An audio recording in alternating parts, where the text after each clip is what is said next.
திலகமோனே ஒரு நிமிஷம் இங்க வா. திமிர் பிடிச்சவா இங்க வந்து பேசுக்காளா அங்க நின்னே கூப்பிடுக்கா. உன் அம்மா வீட்டுக்குள்ள தானே இருப்பா, அவளை கொஞ்சம் கூப்பிடு. என்ன பாருங்க, நீங்க பெரிய பணக்காரியா இருக்கலாம், அதுக்காக யாமே நீங்க மரியாதை குறைச்சல பேசினா அதை நான் கேட்டுட்டு இருக்க மாட்டேன். உன் அம்மா பெரிய மகாராணி, அவளுக்கு மரியாதை ஒன்று கேடு. நாங்க உங்களை விட வசதியில குறைச்சல் தான், ஆனா உங்களை மாதிரி தரங்கிட்டு பேச எங்களுக்கு தெரியாது. இருக்குது வாடகை வீட்டுல நாய்க்கு பேச்ச பேரு பேச்ச. என்ன பாருங்க, நான் இப்ப என்ன பேசுக வேலையில இங்க வச்சுக்கிடாதுங்க. எனக்கு உங்க லெவலுக்கு இறங்கி பேச தெரியும். என்னைய பேசிட்டு என் வீட்டுல இருந்துருவியோ? என்னமோ பெரிய மாளிகை கட்டி கொடுத்ததா நினப்பு. இந்த வீட்டுக்கு கூட வாடகை கொடுக்க துப்புல, உனக்கு மாளிகை வீடு கட்டி தரணுமாங்கோ? இப்ப கட்டி தந்திருக்க வீட்டுலயே நிமிர்ந்தா தலை திட்டுது, மழை காலத்துல வீட்டுக்குள்ள மழை கொட்டுது. நீ இப்படியே பேசிட்டு இருந்தான்னு வச்சுக்க, இந்த வீட்டுல கூட நீங்க இருக்க விடாம பண்ணி விடுவேன். நீங்க என்ன பேசினாலும் நாங்க கேட்டுட்டு இருக்கணும், பதிலே பேசக்கூடாது. பதிலுக்கு பதில் பேசணுன்னே வீட்டு விட்டு அனுப்பிடுவீங்களோ? ஆமல அனுப்பிடுவேன். உன் பெட்டி படிக்க எடுத்துட்டு ரெடியா இருந்துக்க. உன் வயிற்றுல நீ தெருவில் தாமல தங்கணும். ஏலே பாலா, அங்க என்னல பிரச்சனை?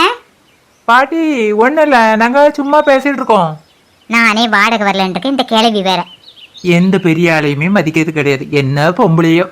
இல்லை பொம்பளை கும்பளைன்னு பேசுக்க வேலையை வச்சுக்கிடாத, அப்புறம் நான் பொல்லாதவளை மாறிடுவேன். இதுக்கு முன்ன ரொம்ப நல்ல விலை இருந்த மாதிரியும் பேசுகிறத பாருங்க. அங்க என்ன பிரச்சனை நடக்குது? மேடம் வேற கோவத்துல பேசிட்டு இருக்காவ. பெட்டி படுக்கை எடுத்துட்டு இன்னைக்கே வீட்டை காலி பண்ணிட்டு போங்க. என்ன மேடம், இங்க என்ன பிரச்சனை? எதுக்காக வீட்டை காலி பண்ண சொல்றீங்க? எல்லாத்துக்கும் காரணம் உன்கிட்ட நிக்காமல உன் தம்பி, இவன் தான் காரணம். என்னைய இவன் அவமானமா பேசிட்டா, இதுக்கு மேல இந்த வீட்டுல நீங்க தங்க கூடாது.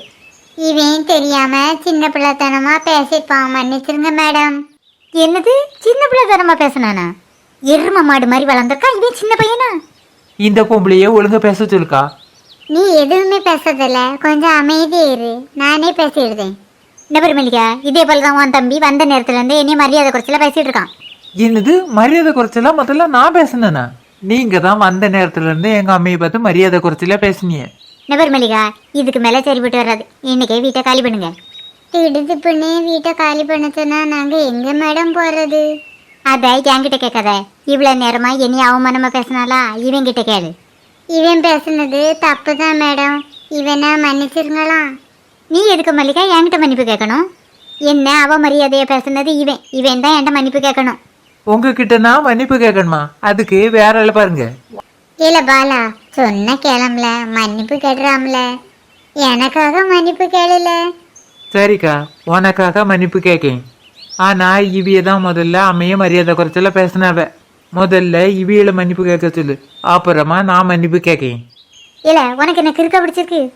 உனக்கு எவ்வளவு திமிர் இருந்தா என்னைய மன்னிப்பு கேட்க சொல்லுவேன்? கோவப்படாதுங்க மேடம், அவன் என்னமோ புரியாம பேசிட்டு இருக்கான், அவனுக்கு நான் புரிய வைக்கேன்.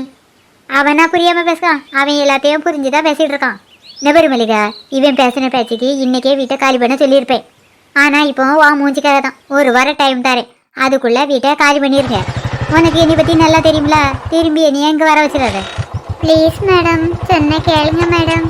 அந்த பொம்பளை மதிக்காம போகுது, அதுக்கிட்ட இருக்குக்கா பேசுங்க. ஏ மல்லிகா, அந்த கோல்முட்டி கோகிலா இங்க ரொம்ப நேரமா பேசிட்டு இருந்தாலே, ஏதோ பிரச்சனையா? திடீரப்பில் வீட்டை காலி பண்ண சொல்றவ பாட்டி என்ன பண்ணன்னு தெரியல. திடீரப்பில் வீட்டை காலி பண்ண சொல்றாள? அவளுக்கு என்ன கிறுக்க பிடிச்சிருக்கு? அவ காலி பண்ண சொன்னோடனே காலி பண்ணிடணுமோ? வீட்டுக்கு சொந்தக்கார காலி பண்ண சொன்னா காலி பண்ணி தானே ஆகணும் பாட்டி. நான் அமைதியாக தானே போறேன், அதே மாதிரி நீனும் அமைதியாக இருந்திருக்கலாம்ல. அவ தான் பணத்துமுறையில பேசினானா, நீ எதுக்கு சரி சமமா நின்று பேசின? அதானே இவ்வளோ பிரச்சனை. நடந்தது நடந்து போச்சு, இனி அதை பேசி என்ன போகுது? இப்போ என்னக்கா பண்ண? வேற என்ன பண்ண, வேற ஒரு வாடகை வீட பார்க்க வேண்டியதான். உடனே எங்கக்கா போய் பார்க்க? இதை நீ அவகிட்ட பதிலுக்கு பதில் பேசுறதுக்கு முந்தி யோசித்து பார்த்துருக்கணும். இப்போ யோசித்து பார்த்து என்ன ஆக போகுது? எனக்கு தெரிஞ்சவி ஒருத்தர் வீட்டு பக்கம் வாடகை வீடு இருக்கதா சொன்னாவ, நான் போய் பார்த்துட்டு வரேன். இப்போ தானக்கா வேலையிலேருந்து வந்த உடனே போகணுமாங்கோ? எப்போனாலும் பார்த்து தானே ஆகணும். நானும் அவங்க கூட வரட்டாக்கா? நீ வரண்டா, நான் ஒத்திலே போய் பார்த்துட்டு வரேன்.